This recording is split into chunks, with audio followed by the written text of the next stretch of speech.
আমাদের যে নবাবের এলাকা বাংলা, বিহার, উড়িষ্যা, আমরা সেইটা দাবি করব। আপনারা আপনাদের মিডিয়া কি একজন সুমন, এক ভদ্রলোক, মানে অহর্নিশি ক্রমাগতভাবে তিনি মিথ্যা অপপ্রচার করে যাচ্ছে। আমি তাকে একটা ভদ্রলোক বলেই মনে করতাম, দেখতে শুনতেও সুন্দর, কিন্তু মনটা এত অসুন্দর। বাংলাদেশের গোপালগঞ্জে একটা পরিবারে আগুন লাগিয়ে 5 জন পুড়িয়ে মেরে ফেলা হয়েছে, ওইটা তিনি ফলাও করে প্রচার করছেন। বলুন আপনারা, গোপালগঞ্জে কোন হিন্দু পরিবার এর মধ্যে আগুনে পুড়ে মরেছে? কেউ পুড়িয়ে মেরেছে? এত বড় মিথ্যা, এত বড় অপপ্রচার।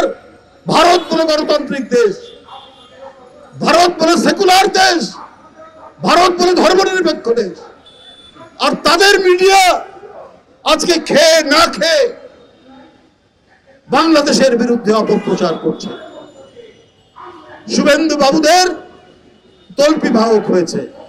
ওখানে যারা সত্যিকারের প্রগতিশীল, অসাম্প্রদায়িক, তারা এই সমস্ত মিডিয়াকে বলে কি জানো, গদি মিডিয়া। মানে যারা গদিতে আছে সেই গদির তল্পি বাহক মিডিয়া। এক একটা বয়ান, একটা ন্যারেটিভ তৈরি করছেন বাংলাদেশের বিরুদ্ধে।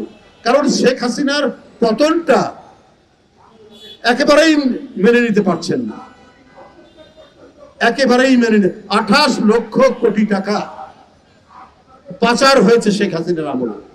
একটা হিসাবে দেখেছিলাম যে 18 লক্ষ কোটি টাকা, আর পাচার হয়েছে, ঋণ পেয়েছে 18 লক্ষ কোটি টাকা, আর পাচার হয়েছে 17,60,000 কোটি টাকা। কিন্তু শ্বেতপত্র যেটা প্রকাশ হয়েছে সেখানে পাচার হয়েছে 28 লক্ষ কোটি টাকা। তাহলে এই কোটি টাকা কি, এই 28 লক্ষ কোটি টাকার কত টাকা পেয়েছেন সুবন্ধে বাবুরা? এটাও আপনারা বলুন, না হলে কেউ কিন্তু বলে দেবে বিজেপির কোন কোন নেতা পেয়েছেন শেখ হাসিনার পাচার করা 28 লক্ষ কোটি টাকার ভাগ। এটাও কিন্তু বাংলাদেশের মানুষ জেনে গেছে এবং আনুষ্ঠানিকভাবে হয়তো একদিন সেটা বলে দিবে।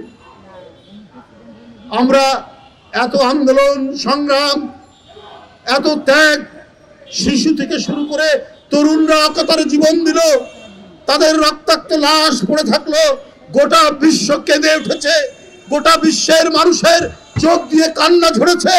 আর ভারত, আপনারা আমরা পাশাপাশি, আমাদের সংস্কৃতির অনেকটা মিল আছে, তারপরেও আপনারা এতখানি হিন্দুত্ববাদী, এতখানি সাম্প্রদায়িক, এতখানি অন্ধ যে শেখ হাসিনাকে রক্ষা করার জন্য আপনারা বাংলাদেশের মানুষের বিরুদ্ধে, আন্দোলনকারী মানুষের বিরুদ্ধে, শহীদ মুগ্ধর বিরুদ্ধে, শহীদ আবু সাইদের বিরুদ্ধে আপনারা আপনাদের প্রচারণা যেটা চালাচ্ছেন, আমাদের এই শহীদদের বিরুদ্ধেই সেটা যায়।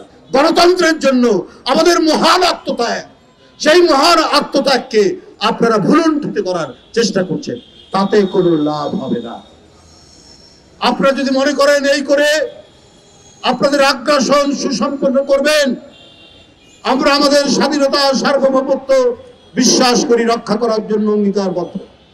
আমরা প্রত্যেকটা দেশের স্বাধীনতার মর্যাদা দেই। ভারত সহ যত ক্ষুদ্র রাষ্ট্র, বড় রাষ্ট্র আছে, প্রত্যেকেরই স্বাধীনতা, সার্বভৌমত্বে আমরা মর্যাদা দেই।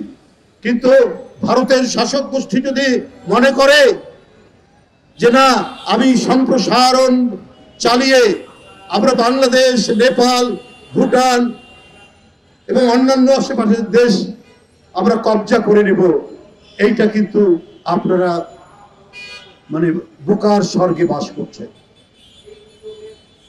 এইটা এই বাংলাদেশের মানুষের, তাদের যে তেজোদ্দীপ্ততা, তাদের যে দেশ রক্ষার অন্তর্নিহিত শক্তি, তাদের যে প্রাণের উন্মাদনা, এই প্রাণের উন্মাদনা ভারত কখনোই টের পায়নি।